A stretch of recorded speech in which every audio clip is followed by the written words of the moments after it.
hello everybody. Welcome back to D-Pod. Today we have different guests on. We have Toph, Hello. Percy, No. and Agape. Yo, what's up? Hello. And we are doing something that, well, I can't really say that people have been asking for this, but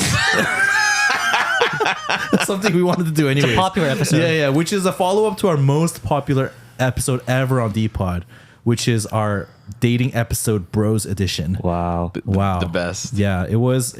Guess how many views that episode got? 500? Yeah, over 500. Almost at 600 already. I don't know who it is that's listening. If we had known that many people were going to listen to that, we would have probably not said some of those stuff. But like, can you imagine 500 people? Yeah, they almost all of them listen to the entire hour. That's crazy. Wow. So that's like us, like in front of a whole lecture hall full of people. That's crazy to me. Like sharing those stories. Like, why would we do that? Yeah. I mean, a typical episode gets about like 70 or 80 listens. Yeah. That one got, anyways, yeah. But the bros one got, so the sisters one though, lagging behind at like 350 listens. That's a lot. That's still a lot. Still kind of big. That's a lot. But yeah, I mean, not that this is a bros versus sisters or anything, but the bros got more listens. If it were a competition. If it were a competition, we would have won. Yeah. But it's not. But it is. It's not. It's not. No, come on, Toph. It's not. It's not. Yeah, right. Okay, so this follow-up conversation, okay, is about what happens when you follow up from dating, which is that not all the time, but sometimes you get married, right? So that's our topic today, which is marriage, right? Christian marriage. And, just full disclaimer, we're not marriage experts. We're not marriage counselors. We're just married men. We're just speaking from our personal experience, just sharing some stories. Hopefully this is encouraging and amusing, but also enlightening and other positive words for you. Okay. So, so let's start with our credentials. All right. So how long have you been married? Yeah, I've been married for a year and 9 months. Yeah. Nice. Initially, when I was asked to do this episode, I was like, DP, I don't know if I know anything about marriage. And I was like, wait, yeah, you're right. You've barely been married. It's not even 2 years yet. You don't know anything yet. Yeah, I know, yeah. You're still what I would call a newlywed. Yeah. But we're a team full of newlyweds, actually, pretty much, right? Mm-hmm. So I didn't have much experience to choose from here. So. And you guys just happen to be the guys who are available at this hour. All right, how about you, Percy? How long have you been married? Well, I have even less experience than Toph. Oh, shoot. 1 year and 1 month. 1 year, Oh, nice. Hey, but you made the 1 year mark. Made the 1 year mark. Hey, your guys' I'm 1 year over. anniversary was at In the DR. In the DR, right? Yeah, in the DR. Yeah, so celebrating your 1 year anniversary by passing out filters and sharing the gospel. Amen. That's a That's great awesome. way. The best. That's pretty awesome. Yeah, that's the best way to spend it. Nice. Yeah, Agape. for me, I've been married 3 years and 7 months now, so just a little bit longer. Wow, 3 years and 7 months. Nice. And oh gosh, I should have prepped for this. I was doing the math while the other guys were I know. talking. I had to for you, keep right? responding. So 2016. So 8 years and 2 months. 8 years and 2 months in a week, 2 weeks or something. Oh, cool. Yeah. All right. So Wow. yeah, I mean, so I guess we've been married longer than the three of you combined. Yeah. So Yeah. Pretty good. Wait, that's true. that doesn't mean that I have necessarily more to say. Just, you guys might have more to say because it's still fresh, like the transition and things like that. And for me, I can't really remember what it was like to be single. So nice.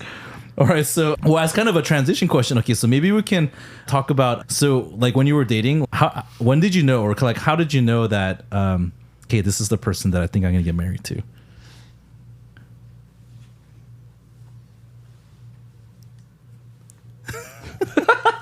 They're all pointing at each other to go first. It's like the Spider-Man meme. I can go first. I think the first time I thought, wow, this person is someone I can marry was at our third date in our third month. Nice. Wow. We were at a Japanese garden in San Mateo or something. Oh, yeah. And then we were just drinking boba and Marie told me, hey, I really like you. I was like, oh, that's great. And then in my mind, I was like, oh, she's the one. That's awesome. You were just goners at that point. Yep. Yeah. She swept me off my feet. a single phrase. Yeah, I really like it. That's all it took. That's so awesome. Yeah. Yeah, that's great. Yeah. Yeah. How about others? I feel like that's important for your spouse to like you. Yeah, that's important. That's yeah. good, right? Yeah. I was pretty much the same. I think, it was probably like 10 months in. That's not the same. He said, he said 3 months. Not the timing. Not the timing. The reason. I don't know if you heard the man.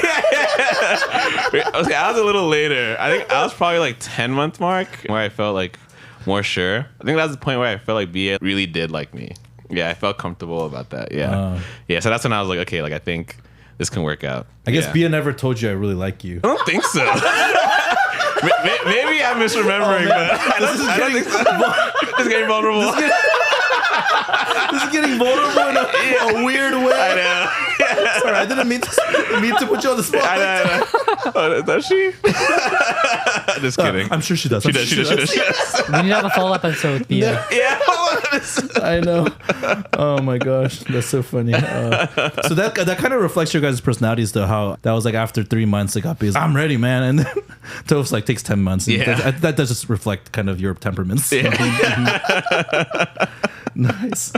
Oh man, Percy, how about you? I think it was something like 3 or 4 months in. I mean, we had been in the same group pretty much since freshman year, in the same ministry group, and so I think like we had known each other for a long time. But then during dating, it's probably 3 or 4 months, and I don't have like precise calculations. This is the moment because, she said thank you 12 times. This is the 12th time, and I was waiting for that. It's not precise. I think I just felt like, oh yeah, I could see myself doing Christian life and doing the life of ministry that both of us are moving towards. And at some point there was a shift, but I can't pinpoint that exact date. Yeah, for sure. Actually, because when I had this question, I wasn't intending it being answered in like a month's format. Actually, I was just thinking, is there like a moment or some story behind it? But yeah, because I can't. For me, I think my honest answer is that I already knew like junior year of college. So. So it's hard for me to, like I was sure the entire time that I was going to get married to her. So Yeah. I don't know what to say about this question for myself. So yeah, but it's kind of interesting because I think some people might hear what you guys answered and they might be surprised because actually I think by all kind of standards from what I know from my friends outside of our church and just people in the workplaces that I know, like people don't know that they're going to get married to someone within like in your guys' case, some of you like 3 or 4 months, right? Like even 10 months. Like I mean, like some people be like, oh, like 10 months. How can you know anyone in 10 months, right? Like, and it's like a lifelong commitment. That seems like you're rushing into it. So do you guys have any like thoughts on that? Why do you feel like you felt ready so soon?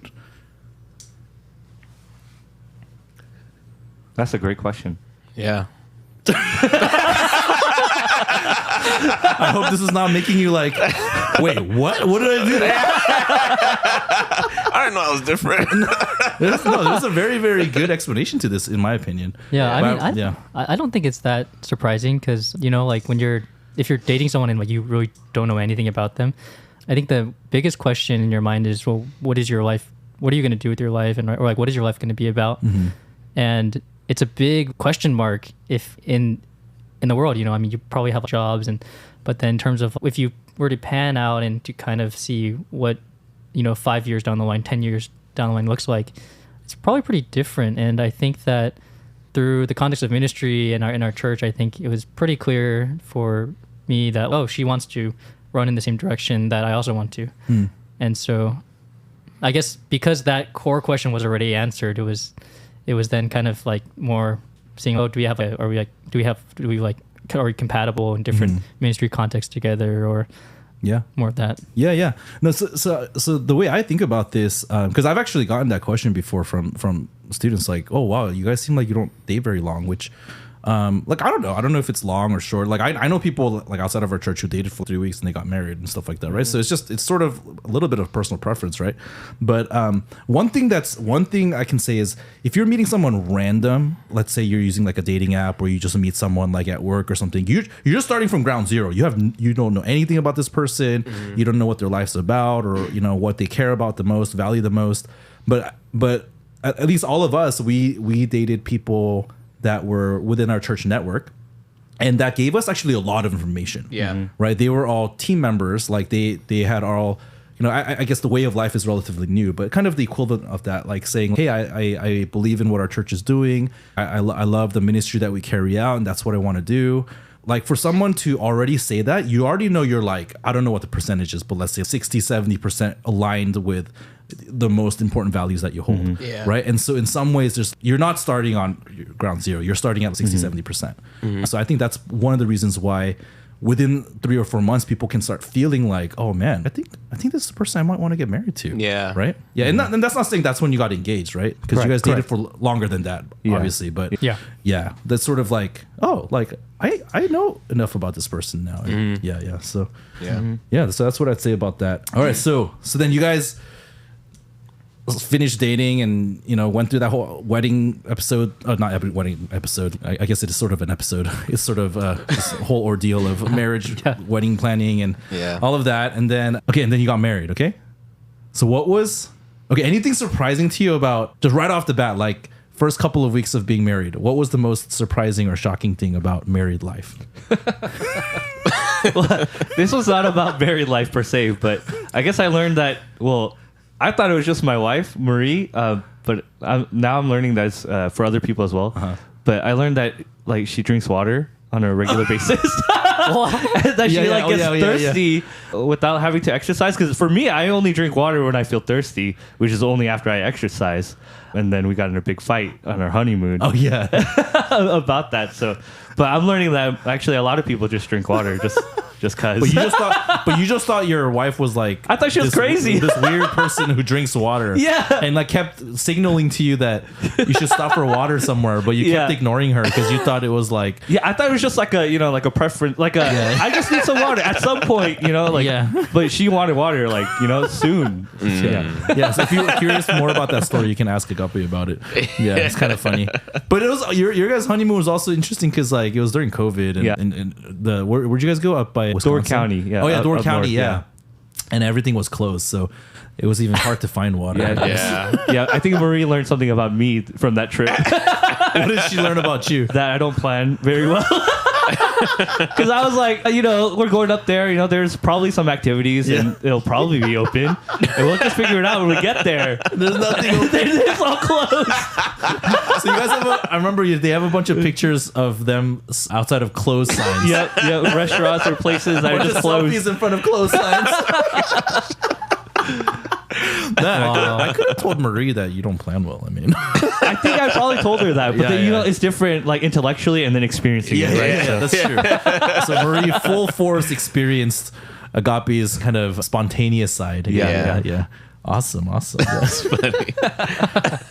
I have a story from so we actually got our apartment. So a lot of people get their apartment before they get married, I guess, but we got our apartment actually the day the keys the day after we got back from our honeymoon. And so, we came back and, there was a lot of stuff to unpack and stuff. So I think I was just in, oh man, I'm going to be like super husband and I'm going to build all the furniture and it's going to be awesome. I'm going to get this place all set up. And I was like, so every night, like after work and after ministry, I'm like building furniture and stuff. And then I think on like the third night, it was like Wednesday night or something. Suddenly like Kata just comes to the living room and I think she was like trying to make conversation with me, but I think I was probably too busy like building furniture. And then suddenly she just stops. Then she starts crying. Oh no. I'm like, oh shoot, what's going on?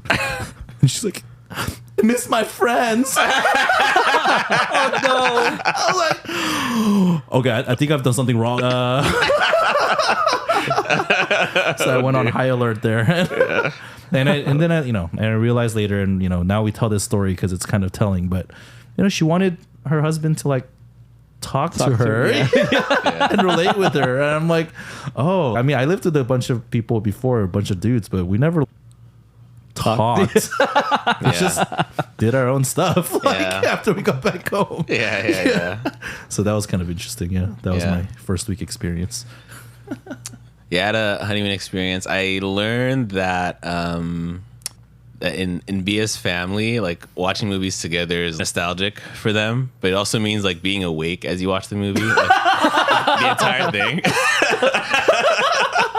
So she told me about like different movies and stuff that she liked. So when we were on our honeymoon in Banff, she wanted to watch like the Wizard of Oz, but there's a version done by a lot of African American like musicians and actors like in the 80s or something. Yeah. So she really liked that movie a lot. So then we started watching it, but I'm not sure if I made it past like the 10-minute mark. But I was really tired, man. But I totally passed out for the entire movie. Woke up at the credits, and then she just seemed like a little unhappy afterwards. I was like, oh yeah, that movie was kind of interesting, right? You said that. Yeah, and then you lied. Well, you lied. I know, that was on me. Oh my gosh, you liar, man. I know. But that was interesting because I was like, oh wow, even me sleeping, I guess, affects her mood in some way. There's some stuff I didn't know about Bia before, like when we watched the movie together. Yeah. So I guess that's just like an example of like different family cultures. Exactly. clashing. Yeah. And you don't realize that you have these assumptions actually. That's a Yeah. big part of getting to know each other those first few years. Exactly. Yeah. And it took like random things like that to bring it out. Yeah. Yeah. That's funny. Yeah. Oh man. Yep. It didn't end there though. Like I fell asleep in a lot of subsequent movies that we watched. Yeah. So that's not like our go-to thing for family night anymore. Oh, that's good. Oh, that's probably smart. Yeah, It's better. Yeah. Wow, yeah, you guys adjusted. That's we right. adjusted. Yeah. It's too much of a pattern. Yeah, actually, I remember having a conversation with you guys about that. Yeah. Yeah. Oh my gosh. Yep. That's too Yeah. funny. So as you guys have thought about married life, right? Obviously, like people from different cultures and people can have different views on what marriage is supposed to look like. For all of us as Christians, we ought to take the scriptures cues on what marriage is supposed to be, right? And so what are some, I don't know, like Bible verses, passages, concepts that have been helpful for you as you have been navigating the first few years of marriage, right? Mm-hmm. Yeah. So I'm sure there's stuff like that that's kind of been helpful in thinking about it. So what comes to mind? Yeah, verse that comes to mind for me is Ephesians 5:25. Husbands, love your wives as Christ loved the church and gave himself up for her. Prior to that is a verse that I feel like is quoted more than this one, but wives, submit to your husbands as to the Lord. I think that's pushed a lot more than, and I think when I became Christian and read this verse, I realized, oh wow, like the call to surrender and sacrifice is also as much on the husband as it is on the wife, obviously. And then I think how it informs the way I view my marriage now is like, what are ways that I can deny myself for building Bia up? Like what are ways that I can do things like serve more around the house, take initiative to take certain burdens off of her in seasons where she might be like busy or stressed out with work. And I'm kind of realizing, oh wow, like to sustain like a healthy marriage relationship, I need to be like regularly denying myself for her sake, as opposed to just waiting for her to meet my needs. I think, like even just in like high school and stuff, my perspective on dating and marriage growing up was very much, oh yeah, this person's supposed to be like your soulmate, the perfect person who's going to meet all your emotional and like material, physical needs. And not really thinking of it in terms of like how there's a lot of, I guess, reciprocity in the relationship. Like we both have to be mutually like denying ourselves and surrendering for it to be healthy. Yeah. So I think this verse kind of, I guess, informed how I should view my marriage more, where like I should be focused on how can I deny myself for my wife's sake. Yeah. That's good. I mean, Ephesians 5 is chock full of stuff, I guess. That's probably where a lot of stuff's going to come from. So, Yeah, actually, that's the verse that I was thinking about too. And for me, the particular way that it comes out is that I've been learning over the years now is as Marie and I fight or argue about certain things, I think there are times where I feel like sometimes my default is I need her to understand me, or I need to make sure that I'm right because I'm right. Like she needs to know that I'm right or something like that. But then recognizing that sometimes I just need to let her talk. And because part of the verse is Christ died for the church. So in some ways, Christ denies himself and his preferences, and so I need to follow that model as well. Mm-hmm. So even when I mean, most of the time I'm learning, I'm also not always right. That's another thing. But even if I think that I'm right, or if I have the facts or something like that, I don't need to push that, because sometimes even if I win the argument, like that's not beneficial for our relationship. Sometimes I just need to let it go. Yeah. Or deny myself in that way. Yeah. So that I can build her up, or like another thing I was thinking about was like in Ephesians 4:26, it says something like, don't let your anger don't let the sun go down on your anger. And I always thought that meant we have to resolve before going to bed. But sometimes I just need to let it go on my own, and I don't need to make sure we're both resolved.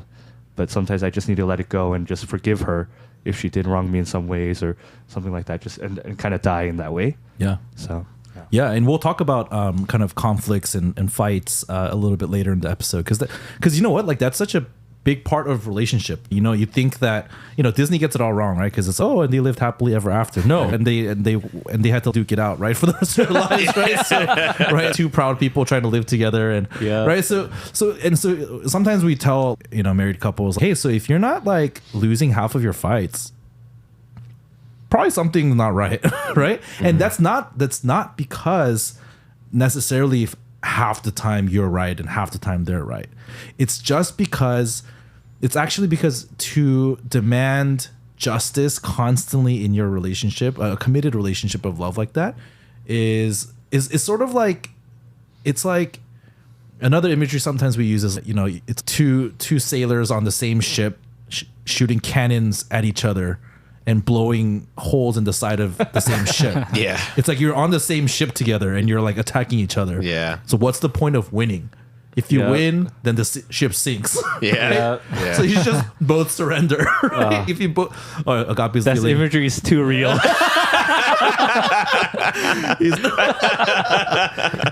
Yeah, so that's why we say, you know, generally you should just it's okay. Why not rather be wronged? So maybe that's another verse, right? Why not rather be wronged? Mm-hmm. And so yeah, well, like in fights or whatever, like, okay, half the time, like you should be losing, right? Otherwise, like that means you're just getting your way all the time, which I don't know. Is that really what you want? Is that the kind of relationship you want? Yeah. And then like Toph was saying, like we're supposed to love our wives, right? So, you know, in the submit, you know, it says wives submit to your husbands, and people make a big deal out of that. And you know, we had a message series on that last year, so I won't get into it right now. But I just want to point out that the instructions to the husband is 4 times longer, right? And it's about loving your wife sacrificially, like Christ loved the church, right? Which is that he died for the church. So, yeah, I think that's always worth pointing out. So, yeah, any other verses come to mind? Man, that verse is really good. Yeah. Are you feeling cut to the heart right now? Cut to the heart, pierced. Yeah. All right, guys, let's all commit to being loving husbands, Amen. sacrificial husbands. Amen. All right, Amen. Yes, sir. That's good. That's good. Amen. And then I think there's a verse at the end of Ephesians 5 that I think about a lot, which is from Genesis 2. It's a quotation from Genesis 2, but it's therefore a man shall leave his father and mother and hold fast to his wife, and the two shall become one flesh. So I think, yeah, it kind of goes into what we've been talking about already, I guess. But for me, this idea that the husband and wife, they leave the mother and the father, that was actually important for me to realize. Because I come from a Korean, pretty traditional family background where actually in Korean culture, your ties to your parents are more solid than your ties to your wife, actually. And according to old kind of Confucian filial piety teachings, you're actually supposed to prioritize your relationship with your parents over your relationship with your wife. Your relationship with your wife is second. But I came to a point of conviction where I realized, I don't think that's biblical. And so I actually had to, in very practical situations in my life, that I won't go into here, but I actually had to sort of stand my ground and say, you know what, I'm going to prioritize the sovereignty of my relationship with my wife, our household, over when I had to, prioritize one or the other over my relationship with my parents. And that was actually really, really hard for me to do because that's not what I was raised on. Yeah. And so, yeah, the two become one flesh and you become one unit together. So I think just the fact that in marriage, everything is shared, we share our bank accounts, right? We share, this sounds really random, but, laundry hampers, just everything, right? Everything in your life should be you just operate as one unit, right? Yeah. And that's sort of, I think, the biblical vision of what a husband and wife should be. So,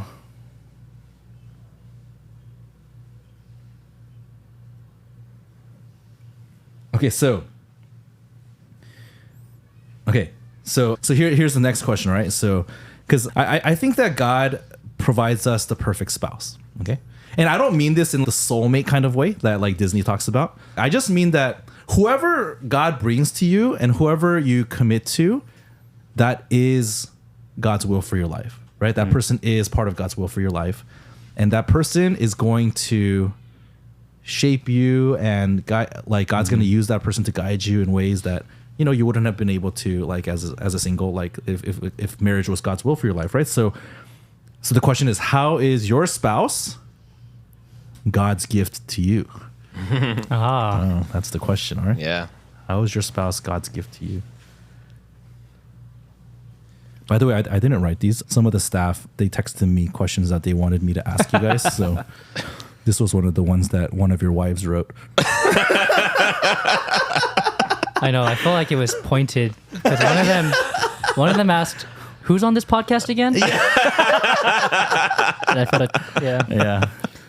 Nice. It's a chance for you targeted. to deeply reflect on your relationship with your wife. Yeah. I think that one way for me is that Elaine is able to just say things to me in terms of she sees a lot of things with my character that kind of gets revealed within our marriage.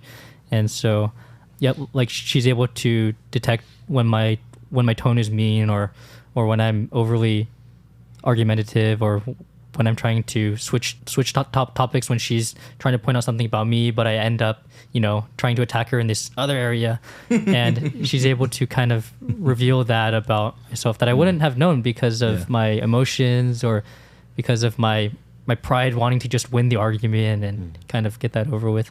And so I think in a lot of ways she ends up being the kind of feedback. She's able to provide like the proper feedback and to be that kind of mirror in terms of helping me see, do you know how do you know what you sounded like when you were saying that to me or what kind of tone you used? And that's been immensely helpful for my own like character development. I think sometimes as guys, it's, the easiest thing is to not rock the boat and not wanting to get deep in a lot of these nitty gritty areas. I think marriage has been one area that has really helped me grow. Yeah.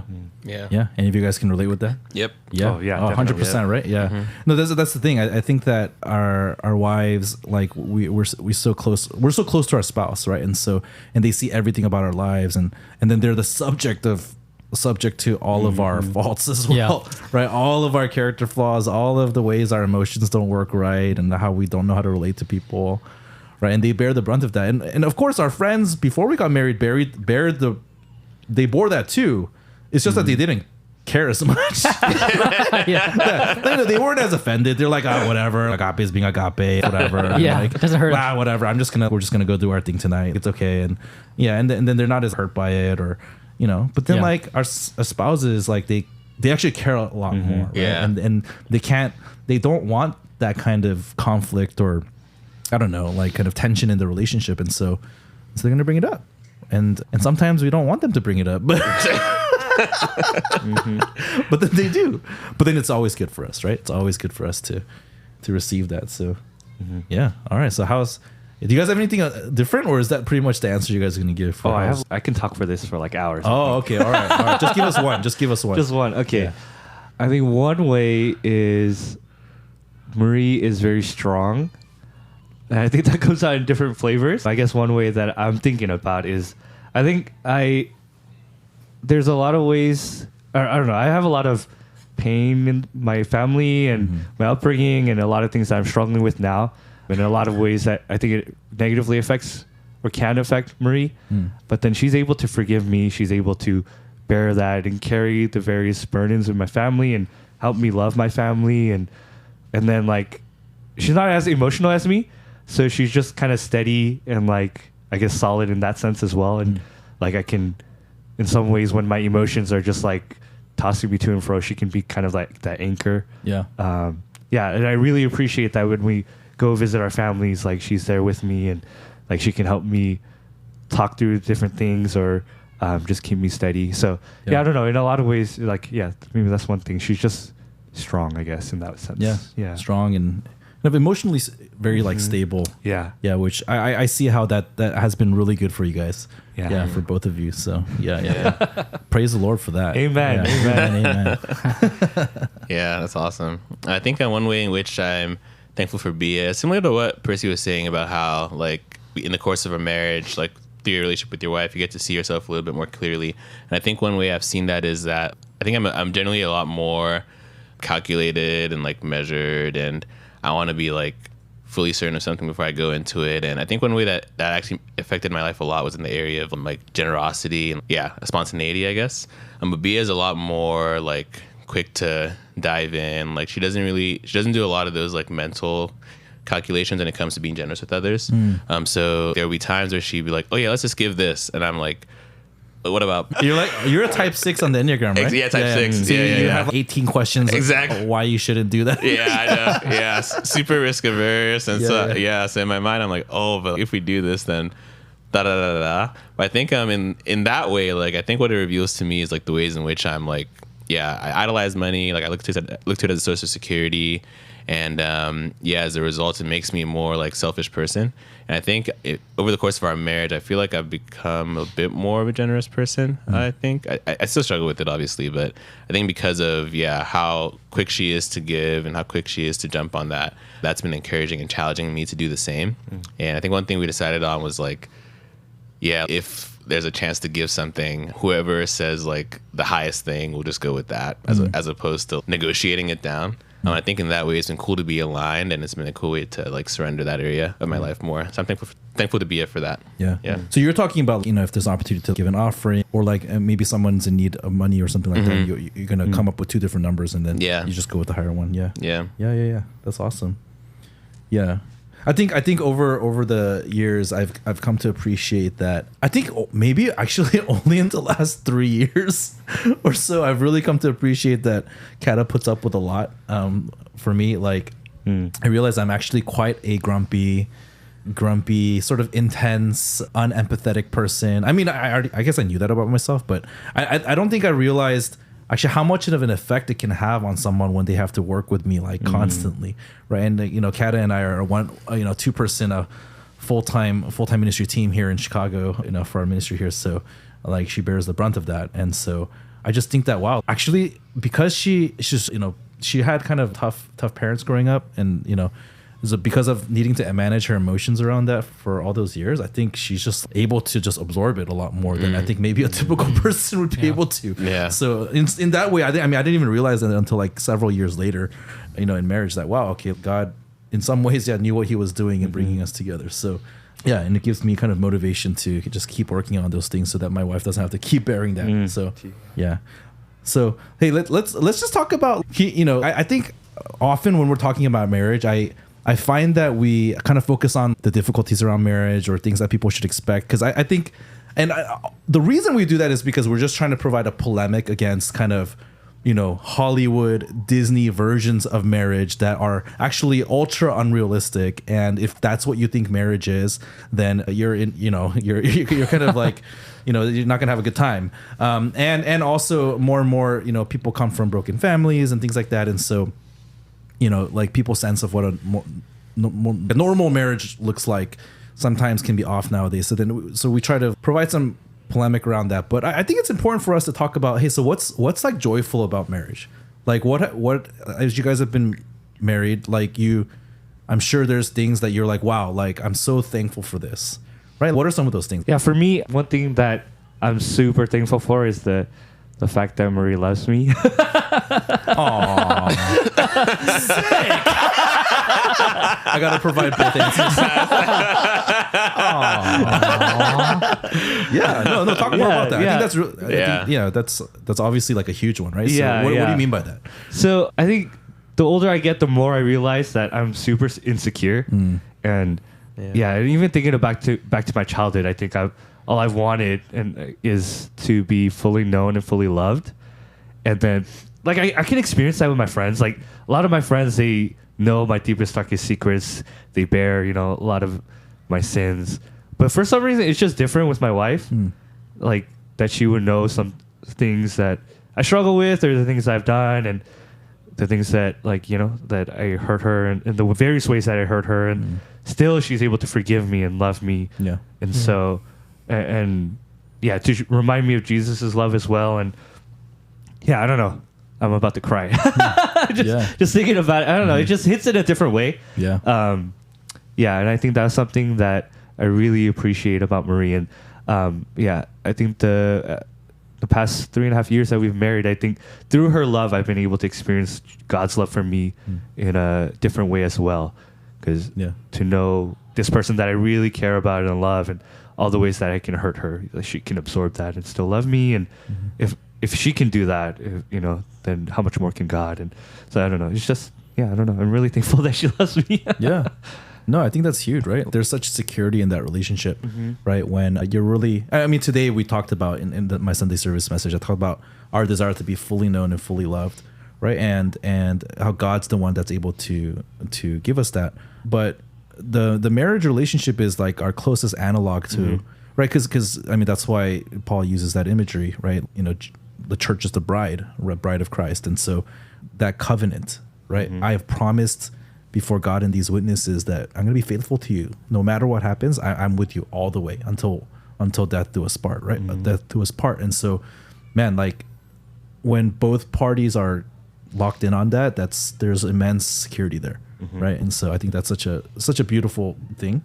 So yeah, no, I 100% agree with you. Yeah. Can I add one more thing? Sure. These guys aren't thankful for their marriages. So the other guys have nothing to say. Sorry. Maybe after 3 years you'll have something to say. I haven't hit the cutoff Agape, yet. that's why we have you here. You're our number 2 experienced guy. Yeah. Hopefully you guys don't get in trouble with your wives after this. There's just too much. Oh yeah. Only one? You only want us to list one? Like, Yeah. decision paralysis. Yeah. Okay, yeah. So another thing I'm really thankful for Marie is that she respects me. And I think that hits different because I think she knows all the ways that I fall short. But then she's like, for somehow, like, I guess I have such low self-esteem and I feel like I can't be respected. But then often she like takes my word very seriously. Sometimes it can be frustrating because I'm just telling a joke or something, but then it's because she really respects me and she like, I don't know if she looks up to me. I don't think that's the exact phrase, but something similar to that. Yeah, She it is takes respect, me right? seriously. Yeah. Yeah, and whether it's me like when we're in a team meeting or like I'm leading something or like I have certain thoughts, like she wants to hear what I say and she thinks everything I say is important. And she like, I feel like it's undeserved because I don't know, I just feel so inadequate or I feel, like have these negative thoughts about myself, but it's amazing that I think she could respect me. Yeah. So Yeah, and that respect that's given, it's a gift, right? I mean, we teach on that, right? So the generalization is that women want love and men want respect, and neither of those are deserved, right? It's not like our wives are perfect people who are deserving of love, and it's not that we're these respectable guys that deserve respect. No, it's like a grace that we show to each other, right? And that's the Ephesians 5 concept, right? We submit to each other and we give to one another what they don't deserve, because we've all been shown grace by Jesus Christ. And so, and that's how Christian marriage can work out. So it's really beautiful when that can happen. Yeah. I think that Elaine is just way more thoughtful than I am, like in terms of thinking of other people. I think sometimes I can just view it as to do or kind of like perfunctory because it's like because I see other people doing it, and I know that that's been really growing for me, kind of getting to see the body of Christ and kind of like learning how to be human, because I've seen the different mentors live it out. But I think I've been able to see just how thoughtful and intentional she is, even like thinking about me and like she, whenever we get into conflicts, she doesn't want to keep on talking because she doesn't want her emotions to really bleed through, but she kind of like wants a couple of minutes to just think about it and then formulate her thoughts and that she formulates it in a way that best helps me. And and I've just seen her do that in different relationships that she has, and that's been really challenging to me because I think that naturally I'm kind of someone who wants to be left alone, and I'm not like personally as relational as she is, and the kind of thought that I see her put in is that's what's really challenging to me. Yeah. I think for me, one thing that I think is a joy in my marriage, which I think I realize more like over time, is like how much Bia cares. Like I think she's generally a pretty caring person. She cares for the people in her workplace that she teaches, the people she's mentoring. I think in our relationship too, I feel like a generally individualistic, or someone who wants to just have his own autonomy and do his own thing and just operate, I guess, independently. But having someone who is really interested in my well-being and who is affected by the decisions I make or the words that I say, I think it, in a way, I guess it's kind of like ennobled my life in a way, like to know that, oh wow, like what I do can really affect this person, and in this case my spouse, and I really appreciate like the way she shows me care. Whether it's like something as simple as making me dinner when she knows I'm gonna be back home late from work, or noticing that I'm feeling down or sad and wanting to know what's going on with that. I think generally I would just want to keep that to myself, internally process and move on. But she's invested to the point of wanting to know what's happening in my world too. So I really appreciate her for that, because I think otherwise I would just be, pretty insular, going about my days on my own. But it feels good, and I guess I feel secure knowing there's someone who cares so much. Yeah. Yeah, I think, when I think about like why marriage is so joyful and, kind of what brings me joy in it, I mean, I think one way to put it is that your spouse is like your best friend, right? And it's just, they're like a companion for life, and, and then Kata thinks I'm really funny, so that helps. She's always laughing at my jokes. I remember once I told her, like, I forget when it was, maybe it was like 3-4 years into our marriage, and I was like, it's going to be a sad day when you don't find my jokes funny anymore. And then she said something like, "Oh, I'll always find your jokes funny." And I was like, "Oh." Yeah, I like that.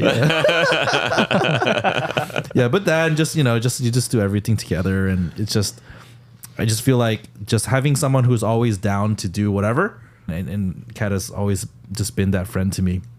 I just do everything together, and even more so, I feel like we got to experience it more by coming out to Chicago to lead the church together here. So yeah, it's been an adventure, and I don't know. I just feel like, like some people ask, "Oh, do you miss being single?" And I've always said, actually, from like month 1 of marriage, "Oh, I've never looked back. Like I've never, singleness was a gift. I don't want to like, downplay that or say that that's like inferior or something like that. That's not what I'm trying to say. I guess I'm just saying that my experience of marriage has been that it has been a joy and a blessing, and I just can't now that I am in it, I can't imagine life without it. So and I think that needs to be said. I think marriage is sort of in our culture, like people feel very complicated about marriage, and they're not like kind of sure like how to feel about it because of all the politics around it and things like that. It's probably one of the most politicized issues like in our day and age, right? But man, no, like marriage is a really beautiful thing actually when it's done well. So I think that needs to be said. So there were a couple of, I think, singles on our team that sent in some questions too, right? Cool. So one of them I think asked, so hey, knowing what you know now, okay, what advice would you give yourself when you were single? Okay. What advice, I guess, to prep for marriage? I guess that seems to be the heart of the question. Yeah. So, yeah. My advice or statement would be humans talk. Like you should learn how to. What differentiates a human being from all other species? We talk, and so it's good to get some practice at just talking about your life and like how you're doing and opening up. Good. Yeah. I think BF feel like I'm recognizing. I wish I started doing this earlier, but as I open up more about what's going on in my life, I think BF feels more like connected and like I'm letting her into what's happening, and it just builds a lot more connection. But I think the times where I'll just keep it to myself and not say anything, then I think there was generally a little bit of either like tension or I guess I just wasn't letting her what was happening with me. So I think being practiced at like sharing, even just with your friends, like, hey, what's happening in your life, what's something burdening you, is good. It's a good practice to have. And you're gonna be doing that for the rest of your life once you're married. So yeah. So when you say you should have started earlier, when did you start doing that? I think consciously really trying to do it, like maybe a little over a year in. Okay. Yeah. Because it happens like sometimes. We share about MBS and stuff, but I think initiating conversation, like, hey, being the one to initiate it without something external, like, wow. prompting it. Yeah. Wow, Bio is a patient woman. Very, very patient.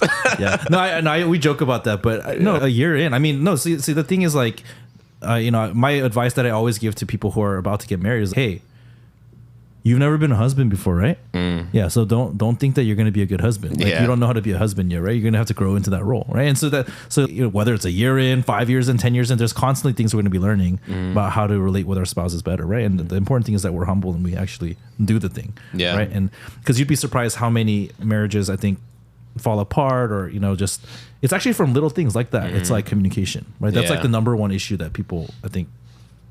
It's like it's like the number one issue that marriage therapists have to address, like in marriages, kind of breaking down marriages. So yeah. For our premarital counseling, the counselor kind of threw out the book, and she said, "We're gonna just work on communication because that's your guys' main weakness." Like we spent half of the time on communication because we just didn't. Yeah. Oh, okay. Yeah. We need to work on. That's helpful, right? Because then you know that's the biggest thing to work on. It was very clear. Yeah. Yeah.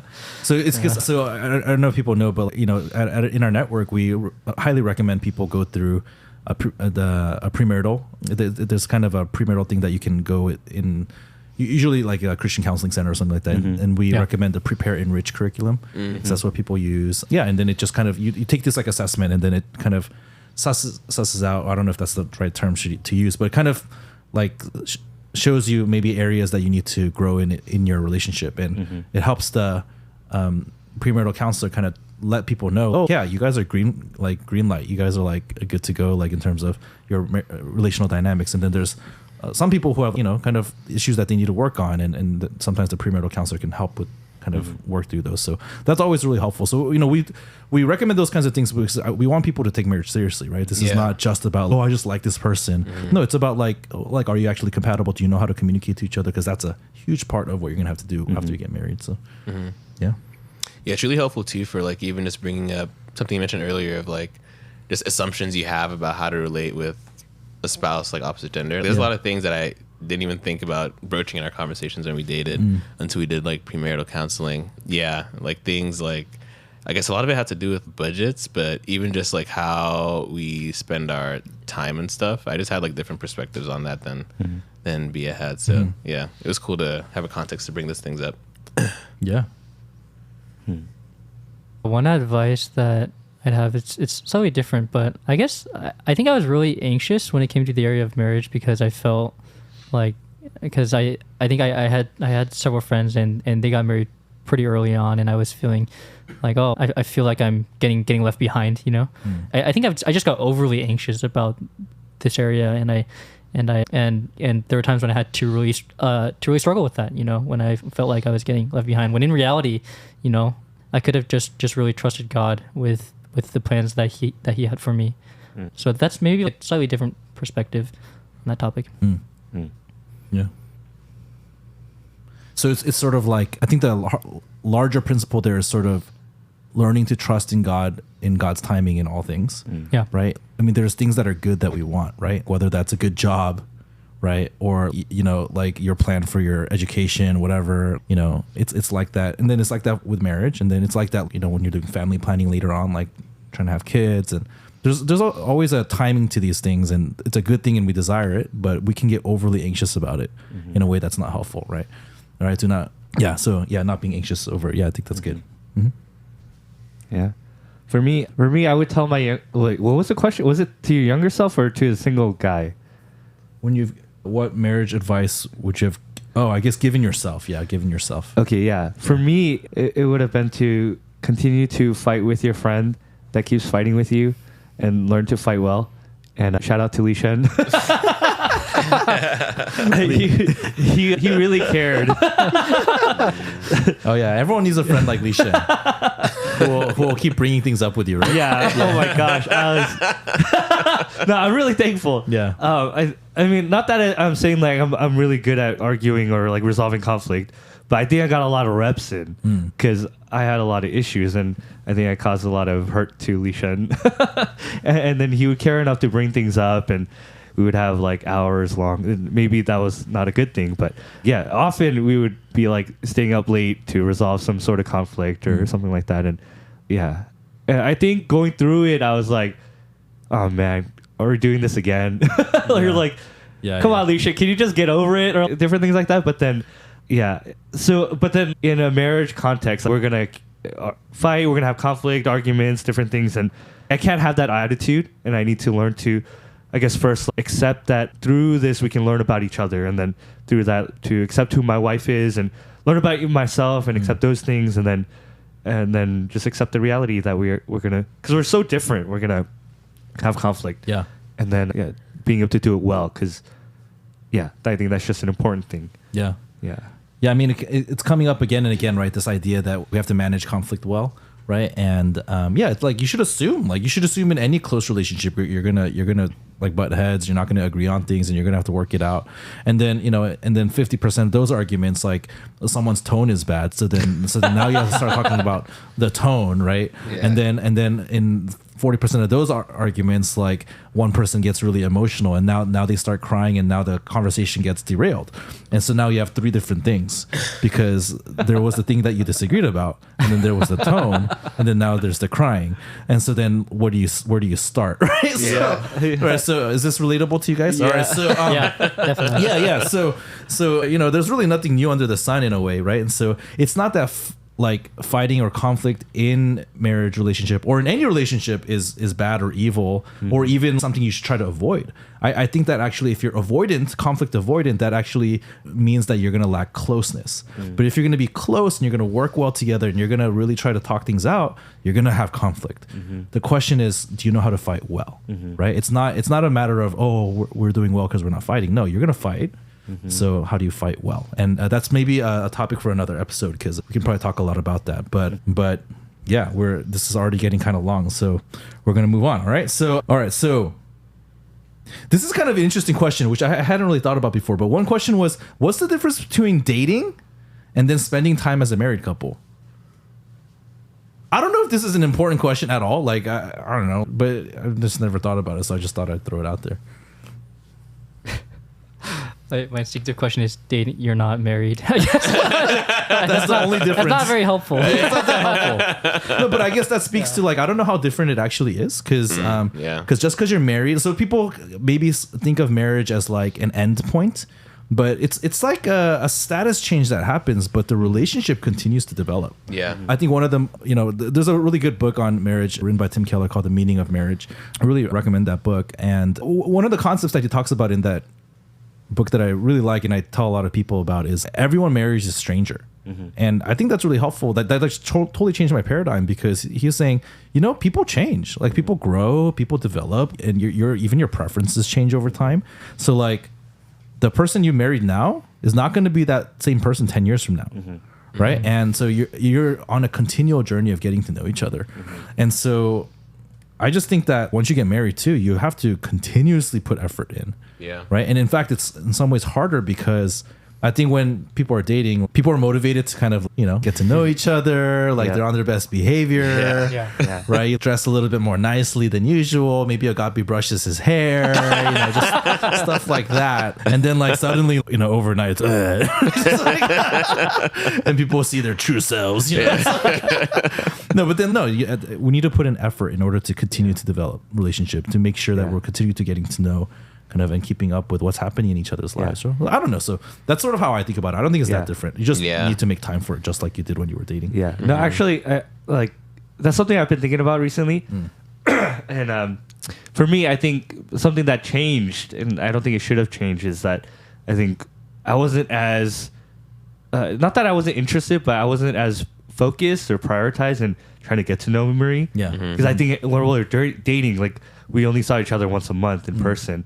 And so I would come with like questions ready, like I want to know these things about her and different things, like, right? But then I think in the first, maybe even the first year, like I kept trying to get to know her. But then I think maybe the second or the third year, like there was a part of me that was like not as focused on that, because I'm realizing there's a part of me that's, I know her enough, or I know all about her, but that's so not true. And I think that's something that recently I've been trying to wrestle with and trying to learn more about Marie. And so recently, I don't know, there's this thing that we've been doing as a church. We're not really strangers, and I'm getting some of these questions and asking that yeah. at our most recent date that we went out and different things like that. So yeah, I'm really trying to, in a sense, pursue Marie again. So. That's great. That's awesome. Yeah, I feel that, like, not taking the relationship for granted. Yeah, I think in a sense, initially, I think I thought, oh yeah, once we get married, we can have like more like chill hangouts. You don't have to do all this like going out rah stuff. And that's not all there is to it, you know, like getting to know your spouse. But kind of realizing, oh no, like I can't like just stop there. Like marriage isn't like just isn't like the end goal, I guess. Like the journey continues on. Yeah, so I want to not take my wife for granted by continuing to find ways to connect with her. Yeah. Yep. Yeah. How about we end with this? Okay, just let's end on a high note here, which is, so like, how has marriage helped you become more Christ-like? Okay, how has marriage helped you become more Christ-like? Because I think when marriage is done well, I think that is what happens, right? Because as husbands, again, we're called to love our wives as Christ loved the church, and so our model is Christ, and so we have to keep looking towards what Christ did as we try to relate to our wives, right? So how has that worked out for you? Yeah, for me, I remember, I think it was the second year of our marriage, there was a period of time where I started getting really angry, and like we would get into fights. And I think this was a period of time where I wasn't exactly accepting the fact that we would fight, and it started like building up. And then there were certain instances where, like, the craziest thing I think I did, which is looking back, it's like not that great, was we got in a fight while I was driving, and then I think it like kind of manifested. I started speeding up, and after that incident, I got kind of scared. Because I realized that there's this anger in me, and I'm capable of this anger. And I thought back about my dad. He was abusive to my mom, and he was an alcoholic. And then I knew that my grandfather was like that. And I'm like, oh man, that's going to be me too. And that gave me an opportunity to stop and kind of really wrestle with the anger that's in my heart and all of that, and bring that before Jesus. And I will, I think because of this, of our marriage, I don't think I really had other contexts where I had to really wrestle with that part of me. Yeah. But because of that, yeah, I'm sure I'm going to continue to wrestle with it. But since that period, I don't think I've gotten that angry, because I really had to wrestle with it and repent of it. And so I think because of my marriage and my commitment to Marie and the way that I see it manifesting in our marriage and potentially hurting her, and I think that's made me become more like Christ and being more patient and being able to handle my emotions in that sense. And so, yeah, really thankful for that. Yeah. I mean, here's someone that you love and care about so much, and you start to see, oh man, I guess flashbacks from childhood and the consequences of what that anger could entail, right? And you don't want that, right? So that provides that motivation for you, I guess, to really wrestle with it. Yeah, no, that's good. Yeah, thanks for sharing that. Yeah, I think for me, one way that it's made me more Christ-like is in trying to be a less like exacting or judgmental person. I think you were saying it earlier, DP, but being this person who wants to get justice every single time, have my way but not every single time. I think there are points in time in our marriage where I was doing that, and I could kind of see how it burdened the relationship a lot. I almost felt like there was like a less trust, or it was showing that I wasn't as loving as I had committed to be. And I went back to the gospel in those periods of time. I was reminded of how Christ bore my own transgressions and looked over my sins on the cross. And similarly, in a marriage relationship where my wife is also a proxy of Jesus to me, when she looks over my sin and forgives me, I can also do the same.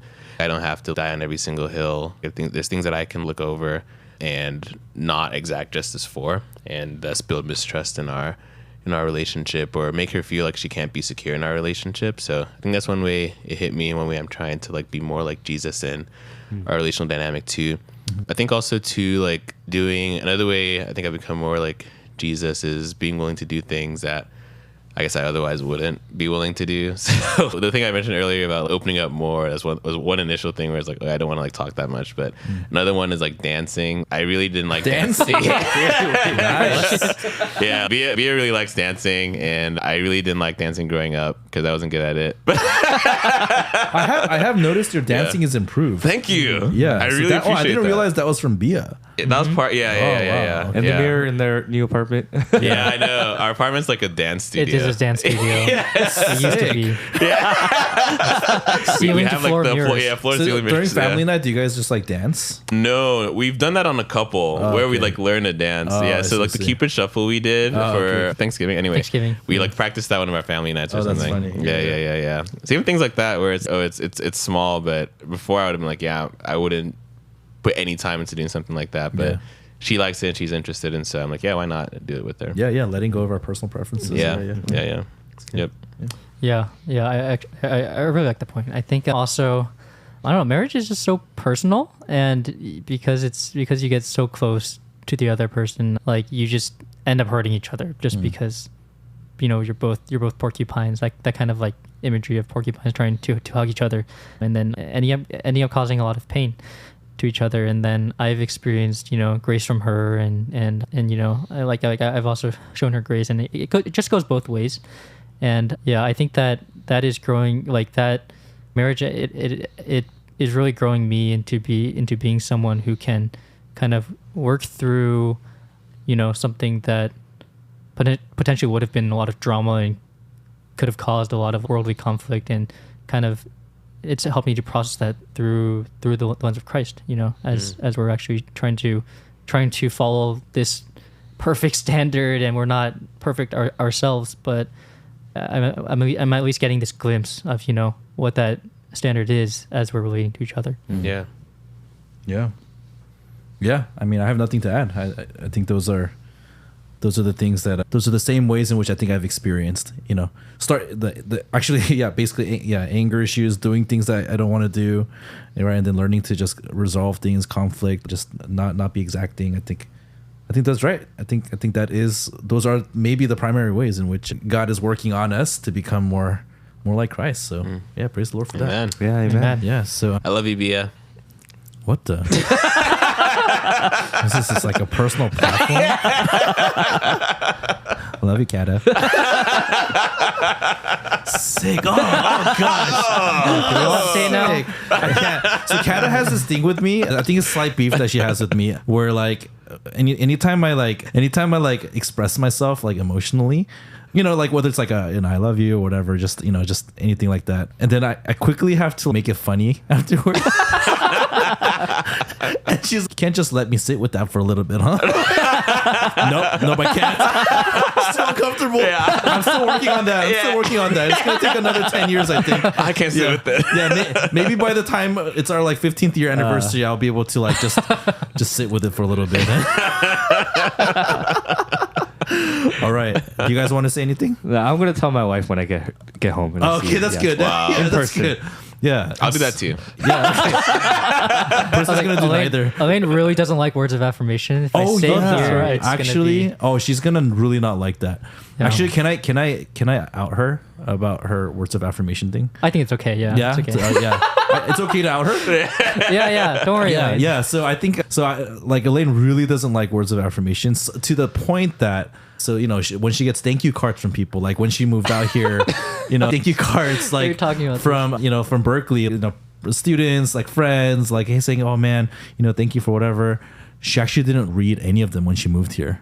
She just, and in fact, I think she finished reading the rest of them this past week. Wow. Right?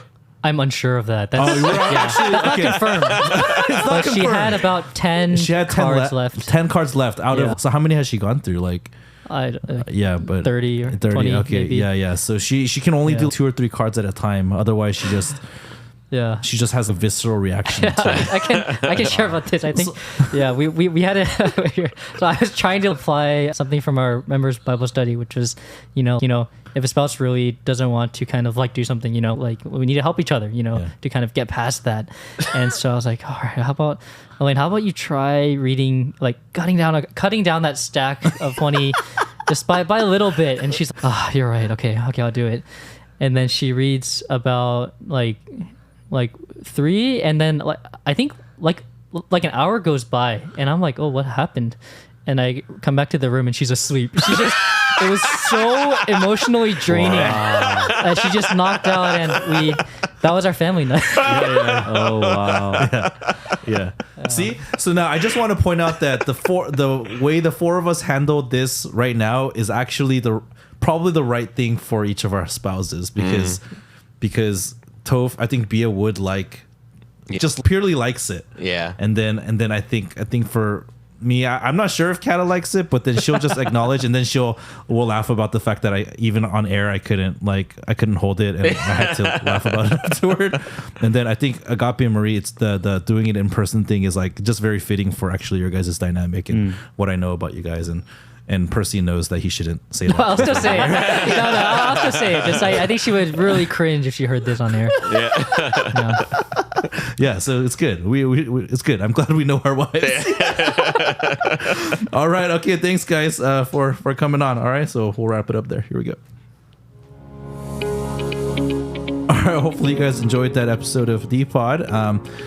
Definitely what will happen after the sisters listen to this is that there will be an outcry about inaccuracies about what we said, and so then there will be a follow-up sisters episode.